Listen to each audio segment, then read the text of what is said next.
বিসমিল্লাহির রহমানির রহিম। আসসালামু আলাইকুম। কেমন আছেন আপনারা সবাই? আলহামদুলিল্লাহ, আমিও ভালো আছি। আজকে আপনাদের মাঝে আমি নিয়ে আসছি চিকেন স্যুপের রেসিপি। আমাদের চিকেন স্যুপ তৈরি করতে যা যা লাগবে, এখানে আমি 1 প্যাকেট নর স্যুপ নিয়ে নিয়েছি। চিকেন স্যুপ যেটা কিনা সেটা 1 প্যাকেট লাগবে। আর এখানে কয়েকটি গোলমরিচ আমি তেলে গুঁড়ো করে নিয়েছি। এখানে বুকের মাংস একটু সেদ্ধ করে সামান্য আদা রসুন বাটা, একটুখানি লবণ আর গোলমরিচ দিয়ে আমি একটু সিদ্ধ করে এটাকে এরকম ছিঁড়ে নিয়েছি। ঠিক এভাবে, এই যে দেখুন, এরকম ছুরি দিয়ে এরকম আমি এভাবে গুঁড়ো করে নিয়েছি কেটে।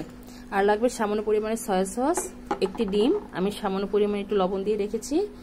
আর লাগবে এখানে কর্নফ্লাওয়ার 2 চা চামচ, লাগবে টমেটো সস, আর লাগবে পরিমাণ মতন পানি।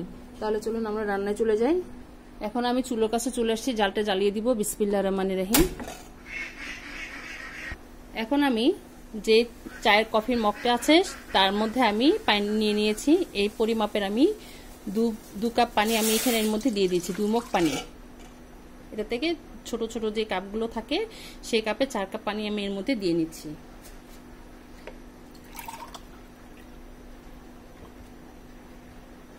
এই যে আরেকটি দিয়ে দিলাম। তাহলে এখানে সর্বমোট 4 কাপ পানি আমাদের হয়ে গেল। এখন এটা আমাদের বলক আসা পর্যন্ত অপেক্ষা করা লাগবে। আমাদের পানিটা বলক আসা পর্যন্ত আমরা অপেক্ষা করি। আমাদের পানিটা প্রায় বলক চলে আসতেছে। এখন এর মধ্যে আমি যে স্যুপটা আছে সেটা এর মধ্যে এখন আমরা দিয়ে দিব। বিসমিল্লাহির রহমানির রহিম। দিয়ে এটাকে নাড়াচাড়া করতে হবে।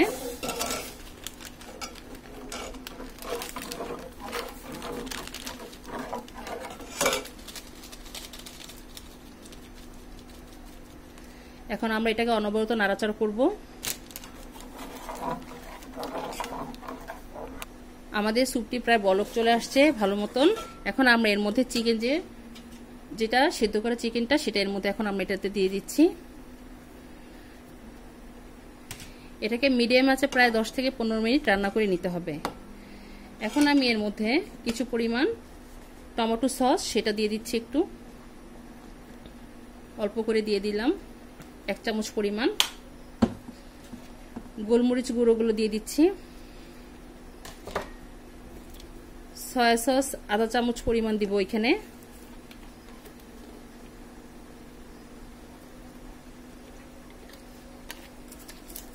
দিয়ে দিলাম সয়া সস। এখন আমরা এটাকে ভালোভাবে নাড়াচাড়া করব। 5 মিনিট পরে আমরা এর মধ্যে ডিমটা গুলিয়ে দিয়ে দিব। তাহলে আমরা এটাকে 5 মিনিট রান্না করে নিই। আমাদের 5 মিনিট হয়ে গিয়েছে। এখন যে ডিমটুকু আছে এটাকে ভালোভাবে ফেটিয়ে আমরা কাঁটা চামচ দিয়ে তারপরে এর মধ্যে আমরা এটাকে দিয়ে দিব। অল্প অল্প করে দিতে হবে আর নাড়াচাড়া করতে হবে। স্যুপ রান্নার ক্ষেত্রে আমরা সবসময় আমরা যেটা দেখি যে একবারই ডিমটা দেওয়া যায় না, অল্প অল্প করে দেওয়া লাগে। এই যে আমরা অল্প অল্প করে দিচ্ছি আর নাড়া দিচ্ছি।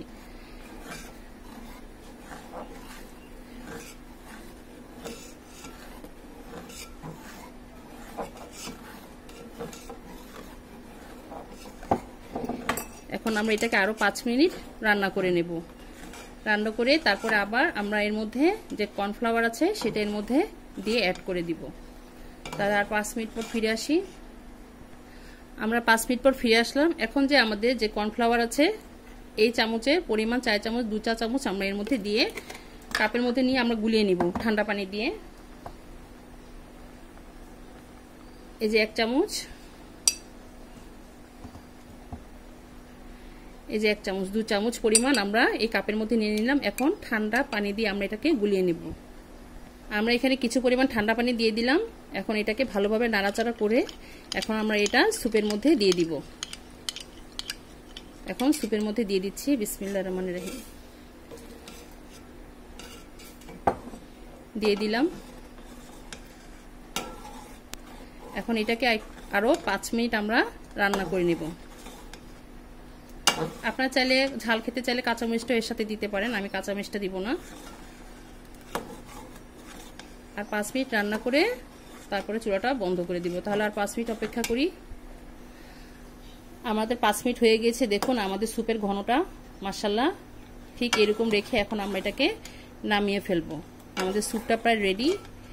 আপনারা চাইলে লবণটা বুঝে দিতে পারেন, যেহেতু আমি ডিমের মধ্যে অলরেডি লবণ দিয়েছি। আর হচ্ছে আমি যখন মাংসটা সিদ্ধ করি তখনও মাংসের মধ্যে লবণ দেওয়া ছিল, তো আমার এখন আর লবণের প্রয়োজন নেই। আপনাদের প্রয়োজন পড়লে আপনারা তা দিয়ে নিতে পারেন। তাহলে আমাদের রান্নাটা শেষ। তাহলে চলুন পরিবেশনে চলে যাই। তৈরি হয়ে গেল আমাদের মজাদার চিকেন স্যুপ রেসিপি। মাশাআল্লাহ, আলহামদুলিল্লাহ, দেখুন দেখতে কত ভালো লাগছে, এটা খেতেও ভীষণ মজা। আপনারা এইভাবে একবার তৈরি করে দেখবেন, ইনশাআল্লাহ আপনাদেরটাও ভালো হবে। চিকেন তো আমাদের ঘরে সবার ঘরে মোটামুটি থাকে, সস সয়া সস সব কিছুই থাকে। এভাবে একটু মাংস বেশি করে দিয়ে আপনারা রান্না করবেন, দেখুন মাশাআল্লাহ কত ঘন হয়েছে। এভাবে তৈরি করে দেবেন, ইনশাআল্লাহ আপনাদেরটাও ভালো হবে। আমার এই স্যুপের রেসিপিটা আপনাদের কাছে কেমন লেগেছে অবশ্যই আমাদেরকে কমেন্ট করে জানাবেন। আর আমার জন্য দোয়া করবেন, আমি যেন আপনাদের মাঝে আরও নতুন নতুন রেসিপি নিয়ে আসতে পারি। তো আপনারা যে যেখানে আছেন ভালো থাকেন, সুস্থ থাকেন। আল্লাহ হাফেজ।